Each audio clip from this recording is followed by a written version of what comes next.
Bueno, muchas gracias Majo y muchas gracias a todos por estar acá, por acompañarnos en el lanzamiento de Ellas Dicen, pensadoras feministas latinoamericanas. Contarles que estamos muy contentas de estar acá en la Feria del Libro de Montevideo, presentando este libro que fue un proceso largo, nutrido, conversado, reunido, que les voy a contar un poquito cómo surgió. Y con ganas que el libro, se lea, se discuta, circule y que pueda aportar a todas las personas interesadas y a otros espacios de pensamiento y de acción. Bueno, voy a empezar presentando a las personas que estamos aquí en la mesa hoy. Empezar presentando a Inés de Torres, que ella es doctora en Literatura y Cultura Latinoamericana, máster en Estudios Culturales, investigadora en Discursos de Género, Etnia, Nación y Políticas Culturales y docente de la Facultad de Información y Comunicación, que nos va a compartir su comentario del libro. Voy a presentar a Susana Misaín, que muchos la conocen, que es codirectora del Instituto de Estudios Interdisciplinarios de la Facultad de Humanidades y Ciencias de la Educación de la Universidad de la República. Es autora del libro. Y bueno, quien les habla, Karen Weil, que soy docente del Instituto de Estudios Interdisciplinarios, coordinadora del libro y una de sus autoras. Y por ahí, como anunciaba, como decía Majo, están las otras autoras, que están, ahí por orden: Débora Duarte, Lucina Castelli, Laura Recalde, Fernando Olivar, Mariana Viera, y me estoy faltando a alguien, Andrea Carriquiri, que no vino, pero también es otra de las autoras, y Marisa Ruiz, que está de viaje, entonces no pudo venir, pero somos 9 autoras. Y las pensadoras, que este es un libro acerca de pensadoras feministas latinoamericanas, de distintas generaciones, de diferentes disciplinas y recorridos, tanto académicos como en relación a los activismos, en relación a sus comunidades. Algunas participaron también de la política en partidos, otras han estado más vinculadas a la política en las calles, otras más en el trabajo universitario. O sea, hay esa diversidad de trayectorias y de disciplinas, ¿no? Así como nosotras venimos de caminos también diferentes, de académicos, de estudios, también las pensadoras con las que conversamos y presentamos en este libro, que son 10 pensadoras, también vienen de diferentes recorridos y países. Entonces, en cada capítulo, una de nosotras, de las autoras, se relaciona, conversa y presenta las ideas principales, o las ideas, o aquello que le llegó, aquello que le interesó de esa pensadora, y también de la manera que cada una de nosotras eligió contar, eligió escribir, ¿no? Que eso también es bastante personal, la escritura, ¿no? Y cómo nos relacionamos con las lecturas, ¿no? Bueno, un poco ahí Débora trae esto de las lecturas afectivas, ¿no? Que siempre las lecturas y las escrituras son afectivas, a veces más explícitamente, otras después en la escritura académica puede quedar eso un poco menos evidenciado, pero siempre hay una relación afectiva, ¿no? Con lo que leemos. Bueno, entonces estas pensadoras son Lelia González, de Brasil, Julieta Kirkwood, de Chile, Gloria Saldúa, de México, Estados Unidos, Graciela Saprissa, de Uruguay, Sueli Rolnik, de Brasil, Rita Segato, de Argentina, Julieta Paredes y Adriana Guzmán, de Bolivia, Julia Serrano, de Estados Unidos, y Gladys Sul, de Guatemala. Algunas son muy conocidas, por ejemplo Rita Segato seguramente todas la conocen, y otras de pronto no tanto, ¿no? Entonces, bueno, también en ese sentido también hay diversos recorridos bueno, o ¿no? O cuán públicas han sido, cuánto nos han llegado también a nuestro medio, también Argentina, tenemos mucha relación con lo que se produce ahí. Bueno, entonces quería contarles un poco cómo surge el libro, el proceso. Es un libro que emerge a partir de un curso de grado, un curso optativo, electivo, o sea, abierto a todas las carreras del Alvear, que el CEIL. Bueno, el CEIL es el Centro de Estudios Interdisciplinarios Latinoamericanos, que pertenece al Instituto de Estudios Interdisciplinarios de la Facultad de Humanidades. Toda esta cosa así un poquito burocrática, pero como también contextualiza, ¿no? O sea, están así las facultades y los institutos organizados. Y bueno, y el CEIL es un poco el núcleo, ¿verdad?, de donde surge este curso y este libro, con investigadoras invitadas también, al curso y al libro, ¿no? Entonces, bueno, el curso surge en 2021, se llama Pensamiento Crítico Feminista Latinoamericano, es un curso que seguimos dando y que desde, bueno, la primera edición, que fue en 2021, tuvo muchísimas inscripciones, más de 140. Este año también hubo muchísimas, no sé si... pero más de 100, ¿no? Entonces, bueno, eso nos hizo ver que es muy importante conversar y profundizar, discutir, ¿no? Las ideas feministas latinoamericanas, o sea, hablar de pensadoras latinoamericanas feministas en la universidad y también, bueno, fuera de la universidad, ¿no? Pero bueno, eso apareció como algo que nos pareció que sí, que evidentemente era algo que había un deseo y una inquietud y una necesidad. Y eso, bueno, este curso viene siendo muy nutritivo, muy rico para todas las que participamos. Y ahí surge un poco, ¿no?, la idea de las ganas de dejar por escrito, de hacer un libro, ¿no?, con un material que pueda circular, ¿no?, que trabaje estas ideas, estas pensadoras. Y bueno, y ahí le vamos dando forma. Al principio pensamos que podía ser algo más vinculado al curso, luego dijimos vamos a ampliarlo más, a profundizar más para hacer un libro que esté en el cruce entre enseñanza e investigación, que pueda servir para otros, digamos, cursos, talleres, espacios, pero que también sea un material de investigación. Y ahí el proceso que nos propusimos fue, bueno, vamos a hacerlo, y hay algo individual, porque claro, cada una escribe un ensayo, ¿no?, que es cada uno de los capítulos y se relaciona con una de las pensadoras, que en general son las que damos en el curso, pero también a juntarnos a leernos entre nosotras, ¿no?, que también es un poco la idea de las pensadoras latinoamericanas, leernos entre pensadoras e investigadoras latinoamericanas. Y entonces hicimos, bueno, algunas reuniones del equipo para que presentar los avances del ensayo, ¿no?, del capítulo, porque a veces hacemos esto de cuando presentamos un texto que ya está pronto, ¿verdad? Entonces ahí sí lo presentamos a otras compañeras o a un equipo. Pero ahí la idea fue, bueno, vamos a traer los borradores, ¿no?, a presentar los borradores para, en ese proceso fermental, ¿no?, de estar pensando esto, poder compartir, abrir ese proceso y que también las otras compañeras nos puedan dar un feedback de eso y con esas devoluciones poder terminar el capítulo. Así que hicimos eso y una vez que terminamos los capítulos, la primera versión, digamos, los compartimos con otra compañera, digamos, conocimos como en duplas, y entonces nos leímos, ¿no? Y nos hicimos las devoluciones, con lo cual hicimos la versión final de cada capítulo. Y esto que es un poco como podría llamar revisión abierta entre pares, ¿no?, porque sabemos quién nos está, digamos, evaluando, y que también es una manera más cercana de evaluarnos, ¿no?, porque en la academia normalmente cuando nos evalúan o personas que no sabemos quiénes son en las revistas arbitradas y nos llega ahí como una especie de informe, ¿no?, o bueno, en otras instancias que también a veces son muy formales y generan muchos nervios, como la de los tribunales, la de los concursos, la de la defensa de tesis, etcétera, ¿no? Entonces también esto de hacerlo un poco más ameno, amigable y colectivo al proceso.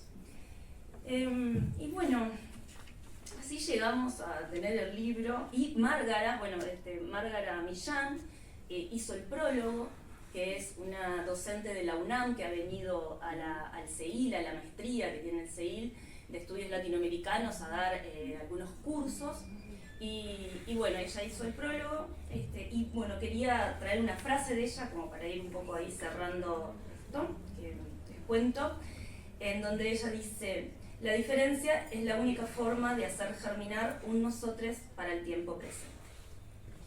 Sí, bueno, le paso la palabra a Inés de Torres. Bueno, yo, a mí me engañaron, porque me dijeron, no, que las autoras, que son las protagonistas, iban a estar acá, y que yo iba a decir unas palabras, casi unas palabras abusivas, o sea que lo mío realmente va a ser, yo creo que va a ser más breve todavía, pero no por ello creo que deja de tener la intensidad que me provocó la lectura. En fin, para mí es realmente una alegría, es realmente un momento de celebración y es realmente un honor. Me siento honrada de que hayan pensado que yo podía decir algo sobre este libro, como le dije yo a Susana, pero son todas pensadoras que, algunas obviamente uno conoce a Rita Segato, etcétera, pero otras que no conozco. Por eso dije, bueno, dice, pero van a estar las autoras para... Me engañó. Bueno, entonces nada, lo que anoté son, quienes me conocen saben que yo siempre escribo porque, como ven, puedo seguir 10 minutos sin empezar. Como soy muy digresiva, siempre escribo y trato de hacer, como decían en la escuela, lectura expresiva. Pero bueno, quise poner un poco en palabras algunas impresiones y veo que hay bastante coincidencia. Lo que yo imaginé o de lo que yo leí en el libro con lo que Karen contaba ahora que había sido el proceso, ¿no? Entonces, bien, ya dije que es una alegría, que me siento honrada, que me siento un poco cohibida por no conocer muchas de estas autoras, ¿no? Por ejemplo, de Guatemala yo conocí a Rigoberta Menchú, por supuesto, ¿no? Pero no a Chuchul. Bolivia, Domitila, ¿verdad? Gloria de Saldúa, esas son las autoras que más resonaban, que resuenan en el Río de la Plata. Pero, ¿verdad? En general, por lo menos para los estudios de grado, yo no conozco que se den las autoras que ustedes abordaron. Bueno, ahora sí. La pregunta que me surgió cuando fui convocada, que puede surgirle a muchos y muchas de los potenciales lectores y lectoras de este libro, es: ¿qué puede tener de original hacer un libro donde se traza el perfil de una serie de feministas latinoamericanas, algunas más conocidas, otras menos conocidas? ¿Qué puede traer de original un libro como este que no puede encontrarse en un perfil de un prólogo, un capítulo o un artículo sobre cada una de estas autoras? Creo que es una pregunta legítima, ¿verdad? Al terminar de leerlo me di cuenta de que no se trataba de un mero perfil de las autoras, aunque sí lo hay, ni mucho menos un manual, si por manual entendemos una publicación cuyo principal eje está situado en lo didáctico, ¿verdad? No intentan las autoras simplificar las cosas para nosotros, que diríamos que sería un poco uno de los objetivos de un manual, ¿verdad? De grado. Entonces, en ese sentido, no corresponde a esa categoría. Este libro, que en algún momento Andrea Carriquiri, una de sus autoras, denomina como un ecléctico libro plural, no es tampoco una mera coletánea o compilación de textos enhebrados, que es lo que muchas veces pasa, ¿no? Con las compilaciones, justamente, es enhebrar un capítulo tras otro. A veces las autoras, los autores no se conocen entre sí, y quien edita trata de más o menos decirle, bueno, pone un poco más de esto, saca un poco más de otro para dar homogeneidad, ¿no? No, esto es, como dice Andrea, un ecléctico libro plural, no una mera coletánea, y se percibe detrás un trabajo colectivo previo de largas discusiones sobre cada una de las feministas abordadas. Ustedes van a decir, bueno, vos como sabés, porque no me contó, hace mucho que no nos vemos con Susana. Se percibe que estos textos fueron dialogados, fueron conversados, hasta por la estructura que tienen. Fue acordada una serie de elementos que, pienso yo, ¿no?, que hubo acuerdo en la estructura, en algunas cosas que tenían que estar. Un perfil biográfico con los datos básicos de la trayectoria de la persona, y esa sección final que todos tienen de algunas conclusiones o a modo de conclusión, es decir, un obligarse a hacer como un resumen al final, ¿no? Entonces, eso denota, esa es una de las primeras cosas, la cuestión formal, que denota que una puede observar un trabajo colectivo previo de largas discusiones sobre cada una de las feministas abordadas. 9 mujeres uruguayas reflexionan sobre 10 de sus pares latinoamericanas. 9 mujeres uruguayas o que viven en Uruguay, porque no sé si hay alguien, ¿son todas uruguayas o me quedé con la duda sobre si había alguna que estaba radicada, pero somos uruguayas. Entonces, 9 mujeres uruguayas que se plantean, antes que nada, la pregunta sobre cómo colocarse en un determinado momento histórico, en un determinado lugar, frente a la trayectoria, el pensamiento y la acción de otras 10 mujeres latinoamericanas. Son textos muy pensados, pero también, y se nota, muy discutidos en equipos. Textos rumiados, me salía a mí la palabra, ¿no? Porque masticar es la acción que precede a tragar, ¿no? Entonces es como que masticar y tragar parece casi una acción mecánica de deglución. Pero el rumiar es esto que le damos vuelta hacia un lado, hacia el otro, ¿verdad? Y esto es lo que yo sentía en relación a los textos muy rumiados, muy pensados, ¿no? No son el producto de una publicación que debe salir urgentemente para alimentar la línea de un currículum. Sin duda esa no fue la intención de las autoras. No hay esa urgencia que muchas veces percibimos en algunos libros, ¿no?, en algunas compilaciones, que a veces se revelan por apuros, por repeticiones. Estos textos son textos muy pensados. Son textos situados que eluden la mera descripción. Muchas veces asumiendo la primera persona, casi todos ellos hacen explícita la circunstancia de la autora que enuncia y su relación, a veces problemática, con el objeto de estudio. Débora Duarte recuerda una clase de Hugo Achúcar como el hilo de Ariadna o la Magdalena que la llevó a interesarse progresivamente en Gloria Anzaldúa. Pensar lleva tiempo y el pensamiento hondo no funciona en etapas lógicas, sucesivas y coherentes. Mariana Viera comienza su capítulo sobre Rita Segato remitiéndose a una investigación propia en la que tuvo que realizar entrevistas en la cárcel a femicidas y expone el descubrimiento inesperado de su propio sentimiento de compasión frente a lo monstruoso. Marisa Ruiz comienza su trabajo sobre Julieta Kirkwood recordando a aquella muchacha silenciosa que conoció junto al avasallante, esto es cita, Enzo Faleto, en el Santiago militarizado de mediados de los años 70. Andrea Carriquiri se plantea su propia incomodidad frente al pedido de estudiar a Graciela Saprissa, una colega nuestra, uruguaya, compañera en los caminos de los feminismos. Luisina Castelli reconoce tener que hurgar en su memoria, queriendo situar en qué momento tomó contacto con la obra de Gladys Tutzul, y reconoce que su interés vino justamente porque la autora se alejaba de la categoría clásica de feminismo para definir otro campo de enunciación. Es decir, la circunstancia de enunciación, aquello que llevó a las autoras a un encuentro no racional, sino un encuentro que pasa por el corazón y por el cuerpo, está en la mayor parte de las veces enunciado, explicado, aunque sea una circunstancia trivial o aunque sea, lo cual nos da esperanza a todas las docentes, ¿no? De que a veces decimos cosas que quedan ahí, que parecen olvidadas y después quedaron allí y algún día se despiertan, ¿no? Todo esto lleva tiempo, y tiempo es una cosa en la cual yo pensaba mucho cuando leí este libro, porque este es un libro que se tomó su tiempo y eso se nota, ¿no?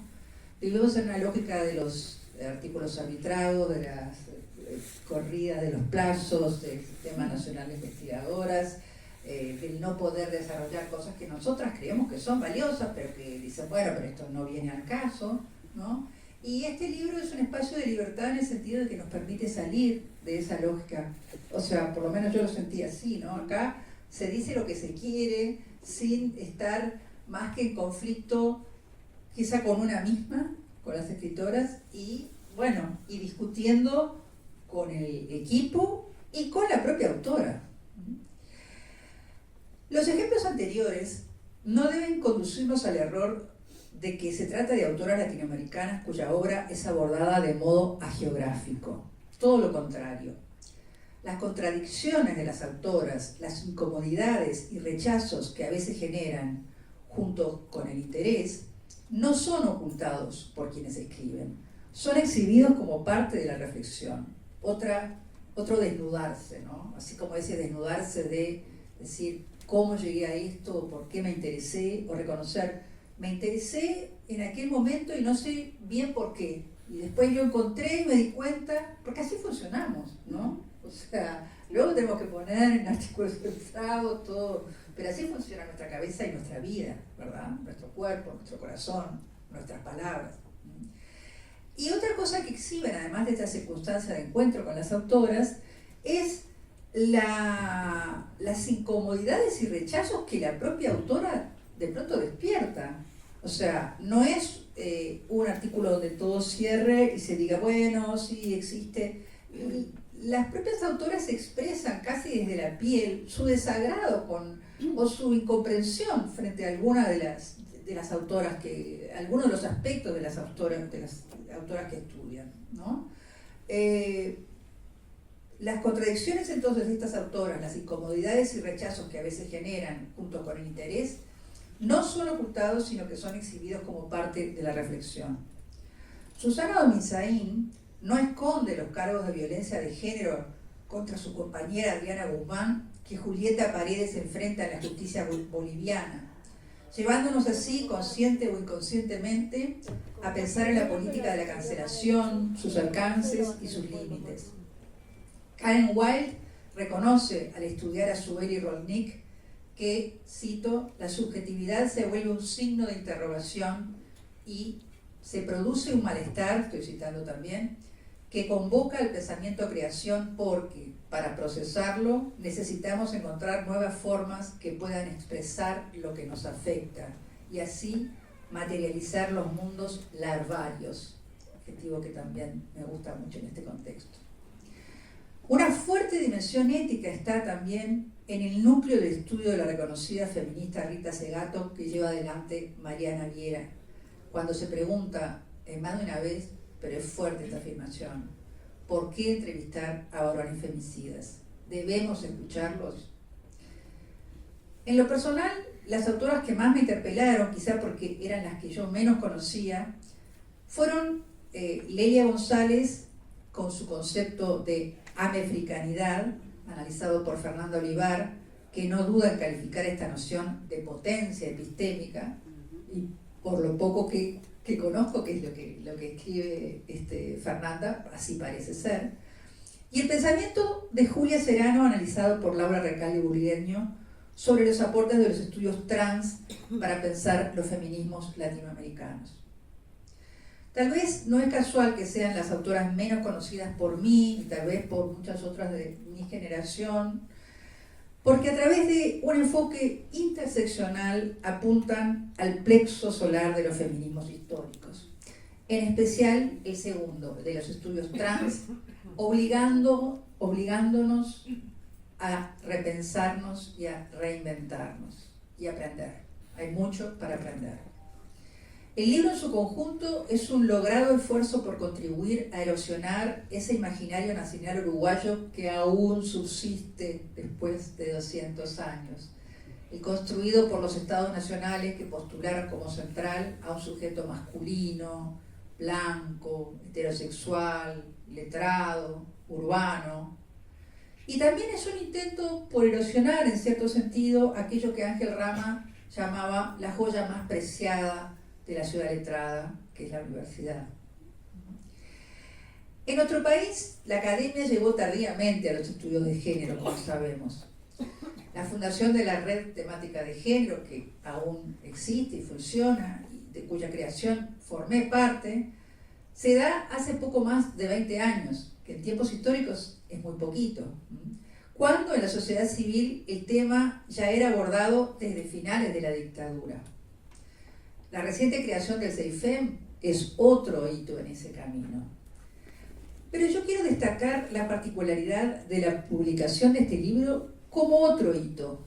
Quiero postularlo como otro hito. Porque es un libro de artículos ensayísticos, es un libro de ensayos. Y porque aborda en forma interdisciplinaria e interseccional feminismos de distintos lugares del continente. A nosotras, uruguayas, ¿verdad? Que todo gira sobre Uruguay, nuestro ombligo. Y que cuando aparece un curso de Latinoamérica es Argentina y Brasil como mucho, o sea, entonces nos abre los ojos a otras realidades a las cuales generalmente vivimos negadas, ¿verdad? Y nos ayudan a pensar nuestros feminismos, nos interpelan, y al hacerlo interpelan nuestras propias trayectorias, nuestras propias vivencias.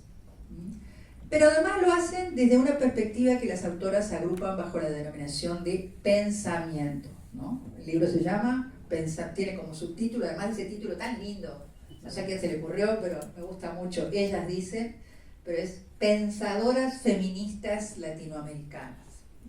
Sobre eso también Andrea Carrequiri hace alguna reflexión. Y me parece que es pertinente esa denominación, porque, ¿por qué señalo este aspecto? Porque si bien varias de las feministas uruguayas más destacadas de los 80 fueron historiadoras o lo son, como Graciela Soprisa, pero también Graciela Rodríguez Villamil, que no está con nosotras, ¿no? Pienso sobre todo en el grupo de Gresmu, porque fue allí donde yo me formé, y fue a través de estas investigaciones que logré darle forma, a través de la categoría de género, a esa inquietud o desasosiego frente a cosas que leía y veía, pero que no sabía cómo nombrar. Repito, a pesar de que algunas de las feministas más destacadas de los 80 eran o son historiadoras, en los estudios feministas de los últimos años ha predominado, por lo menos esa es mi impresión, la investigación empírica, la orientación hacia las ciencias, muy en el ámbito de las ciencias sociales, aquellas que nos permiten llenar un proyecto llenar en un proyecto la tan temida, por lo menos para mí, categoría de resultados esperados. Esa categoría me aterra, porque en realidad cuando planteo por ejemplo, ¿no? ¿Cuál podría ser si ustedes hubieran tenido si las autoras hubieran, no sé, pensar, ¿vale? Poner pensar, o sea, resultados esperados, pensar, charlar, fomentar la charla, para mí es eso, pero siempre hay que buscar generar insumos que sirvan como, generar resultados que sirvan como insumo porque no se acepta, ¿no? Que el resultado esperado es, o sea, provocar diálogo, pensar con otras, no, tenemos que, entonces, claro, tenemos que cuantificar, entonces, esto está muy bien, yo creo que las investigaciones, no estoy hablando de todas, pero creo que predominan en la academia, nuestra academia, estudios más en el ámbito de lo que diríamos las ciencias sociales y no tanto en el ámbito de lo que diríamos, con todas las comillas y comillas, humanidades, ¿no? Bueno, la facultad misma se llama. Eso está muy bien, sobre todo desde que también se incorporan metodologías cualitativas, la antropología ha hecho mucho bien al respecto, y además porque literalmente se nos va la vida en producir conocimiento que sirva como insumo para tratar de cambiar la realidad. Quizá este predominio de las ciencias sociales tiene que ver también con la tan mentada crisis de las humanidades. Y nosotras solamente seamos arrastradas por esas alas del progreso, tal como lo imaginaba Walter Benjamin a partir del cuadro de Klee. Celebro la publicación entonces de un libro que celebra el pensar situadamente y haciéndose cargo de contradicciones y paradojas que el pensar acarrea. Pensar tiene una utilidad en sí misma, que por su propia definición nos aleja de lo útil en su sentido más pedestre y nos hace tejer ese aguayo, esa tela, esa enredadera, ese laberinto que va hacia atrás y hacia adelante, que es la vida, los sueños, las muertes y los frutos de los feminismos, y sobre todo de las mujeres. Feminismos que no solo al ser pensados en colectivo, pueden orientar una acción no basada en lo puramente instrumental, sino como una forma de producir feminismos más inclusivos en todos sus sentidos. Feminismos que hagan más merecido nuestro fugaz tránsito por este planeta. Solo así es que el futuro será feminista o no será.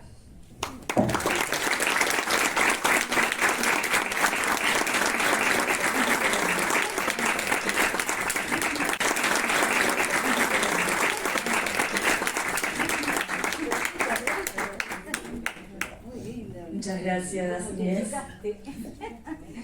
Bueno, le doy la palabra a Susana. Hablo por acá. Bueno, yo. Bueno, gracias por estar. Finalmente se llenó algo el salón. Teníamos nuestros temores. Buenas tardes, muchas gracias por estar. No vamos a seguir hablando del libro porque de manera magistral ambas lo expusieron y tu intervención, María Inés, me hizo pensar que si viene un segundo, pero dentro de un tiempito, cosa que nos deje pensar a nosotras también. En primer lugar, como corresponde, hay que ser educada y educado en la vida. Agradecerle al equipo que cuando Luciana Castelli propuso el curso y salimos todas a ponerle lo mejor al curso e invitamos a gente que no era de humanidades, nos abrimos de la facultad. La del libro, la idea fue mía y realmente estoy muy contenta porque, tenía sentido.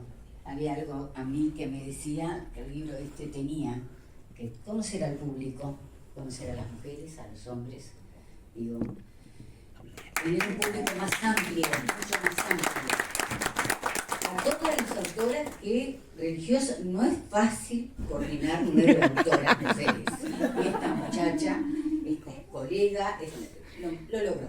De la manera más simpática, tolerante, y allá iban llegando las diferentes versiones. Fue muy lindo conocer a gente como Fernanda, que yo no la conocía. Muy lindo conocerte más de cerca a ti, Laura, que son las que vienen realmente de otras facultades o de otros lugares de trabajo. Fue una experiencia muy inesperada porque teníamos reuniones donde realmente no éramos para nada, contemplativas, sino que aplicábamos la crítica en buenos términos y la crítica del pensamiento. Y en ese sentido no fue para nada fácil, determinadas cosas que quisimos poner en este libro, pero que estaban marcando una situación de repente no muy cómoda. Y acá no hay un feminismo que empiece y que termina, y esta es la telenovela, no. Esto es algo más. Pero ¿qué queremos pensar? Debatir. Al Uruguay le falta debatir en este tema. Le falta compartir. Le falta llevo y trae y compartir con la otra, con el otro. Hay que hacerlo más. Me parece que hoy el mundo está en un momento de la historia tan delicado, tan peligroso, tan complejo, que el papel justamente de estos movimientos feministas, porque no hay un feminismo, no debe ser tapado por el prejuicio, ni debe ser tapado por regímenes o gobiernos que vienen y declaran como primer enemigo al feminismo y a las mujeres. Ya de eso estamos hartas. Entonces me parece que este libro contribuye al diálogo, al intercambio y al poder generar conocimiento y no quedarnos en las consignas que sí nos sirven y nos levantan el ánimo. Un 8 de marzo, que es la marcha más grande, creo que después de la del 20 de mayo, o al revés, no me acuerdo, creo que son las dos más importantes de este país.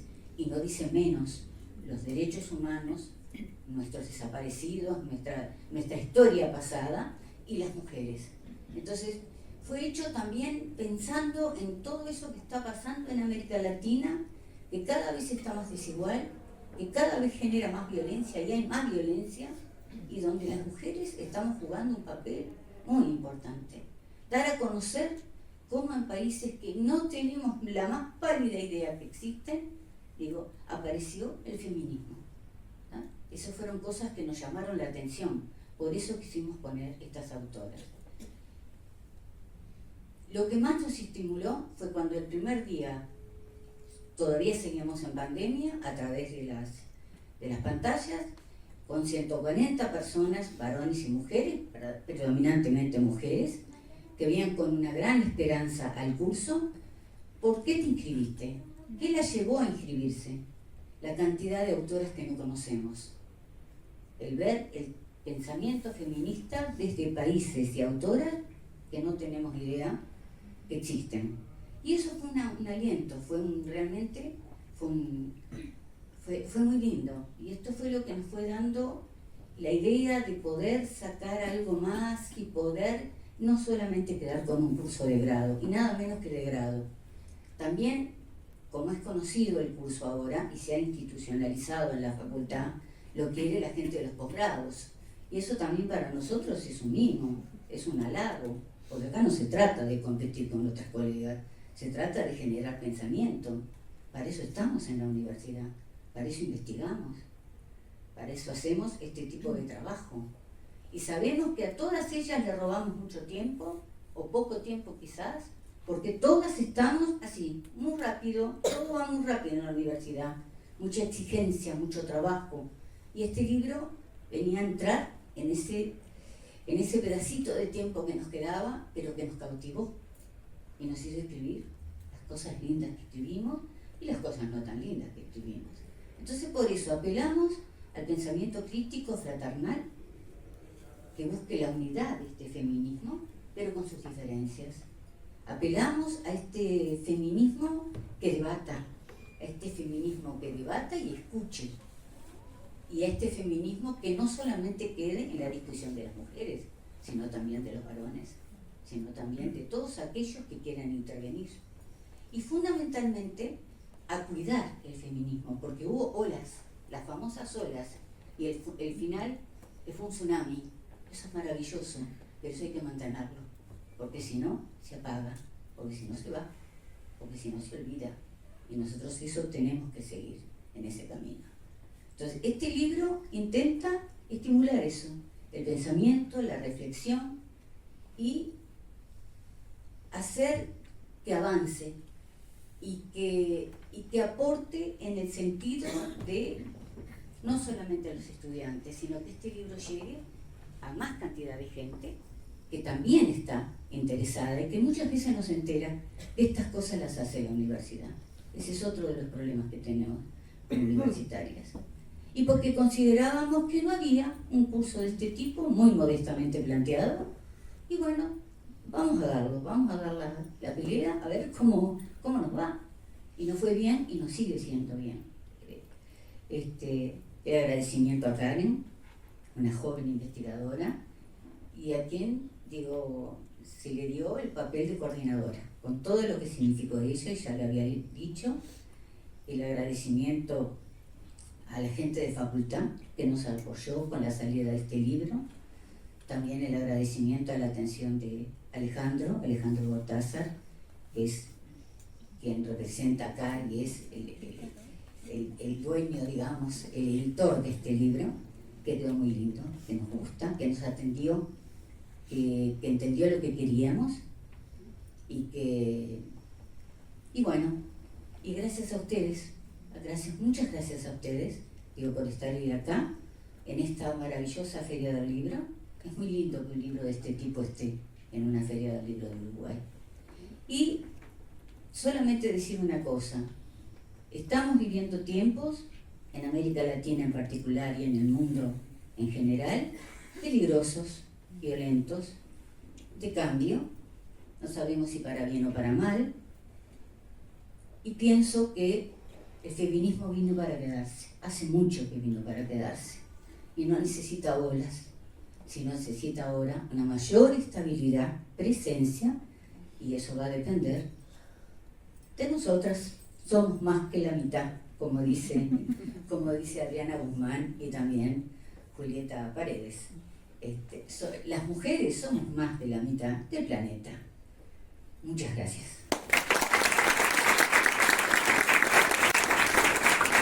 Bueno, muchas gracias a todos que nos acompañaron, que están acá presentes, y quiero sumarme a estos agradecimientos que estás trayendo, Susana, y bueno, decirte que de parte de todo el equipo docente y de todas las autoras del libro, te agradecemos muchísimo.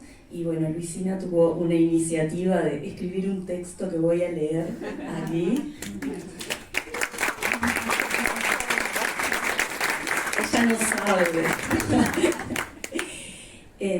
Queremos aprovechar este momento para dedicar algunas palabras de agradecimiento a una persona que fue fundamental para que el libro se escribiera e imprimiera, aún atravesando momentos difíciles. Queremos agradecerte y expresarte nuestro reconocimiento, Susana, y marcar tu generosidad para que el libro, ellas dicen, esté hoy en nuestras manos. Gracias por tu fuerza, energía, buena onda y el apoyo que nos has brindado a nosotras y al CEIL. Siempre pulsando que todas tengamos oportunidades para crecer y mirando para adelante. Te queremos, Su.